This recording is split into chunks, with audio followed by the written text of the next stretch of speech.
For 40 years, the U.S.-led global economy has produced an enormous improvement in human welfare.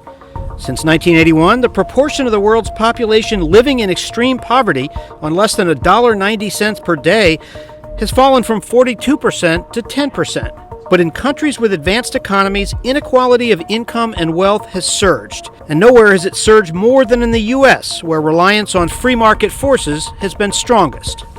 That magnifies rewards for those at the top and leaves most others behind. The trend helps those with higher levels of education and hurts the less educated. It lifts residents of major cities while leaving those in small towns behind. For growing numbers of Americans, it's just harder to get ahead. Why has this happened, and what are the consequences? Here are 5 causes. The digital revolution creates enormous wealth for those with the skills and preparation to take advantage, but it eliminates what economists call middle-skill jobs. Computer software and industrial machines now fill roles from clerical tasks to routine manufacturing that once produced middle-class incomes for workers without college degrees. One of those forces is technological progress that has increased the value of abstract problem-solving, interpersonal communication, organizational skills, things that highly educated workers tend to be very capable of. It has simultaneously devalued a lot of cognitively intensive but repetitive tasks in offices and production lines, and so kind of hollowed out the set of job activities available to non-college workers and sort of pushed them arguably downward into personal services, food services, cleaning, security, transportation, repair, where their skills are more interchangeable with other workers and where there's less of a return to experience over the life cycle. And so that has contributed to downward pressure and wage pressure and economic insecurity for the less educated. So it's really kind of created a great world for the highly educated and a much less economically secure and inviting world for people who don't have high levels of education. Competition from emerging economies like China's, combined with reduced trade barriers, have further reduced prospects for workers without advanced skills. That's had devastating consequences in sectors such as textiles and furniture and leather goods. The biggest economic story of the century, and certainly of the last 50 years, has been China's rise. Hi, it's Tisha Powell, and I'm not driving. I'm doing a segment that was a portion on CNBC, and they talked about personal finances. So as you could tell, in the United States, for 40 years, we've been carrying the load, and we're not able to do that anymore. In 1981, most people were living way above poverty in the United States, with only 10% on the bottom. But because of the free market and the force, according to CNBC, the less educated are being left behind.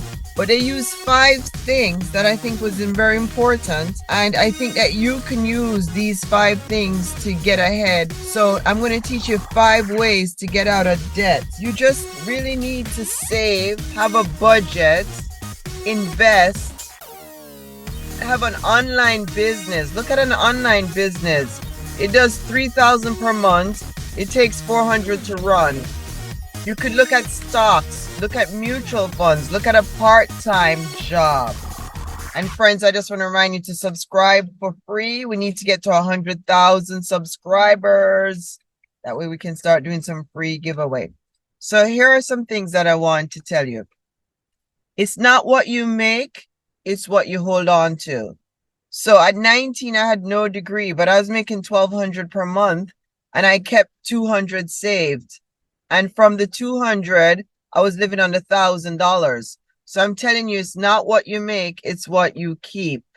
So you want to save 6 months, and then you want to put the money in investment, stocks, Bitcoin, mutual funds. And I'm only big on probably 5 stocks. That's Apple, that's Facebook, that's Amazon, that's Tesla, and that's Microsoft, and probably 1 or 2 more. And why only those stocks? Because they have high cap rate. If you're going to look at cryptocurrency, look at Bitcoin, XRP. Those also have high cap rate. Look at Ethereum as well. So those are the ones. And we'll talk more about how to buy Bitcoin, because you could buy Bitcoin with as little as $50 per month or $50 in. Remember I told you when you were supposed to go in with Bitcoin, those people went in at 26, it's now at 29. So people already made money from watching the show. And that's what I'm here to help you to make money.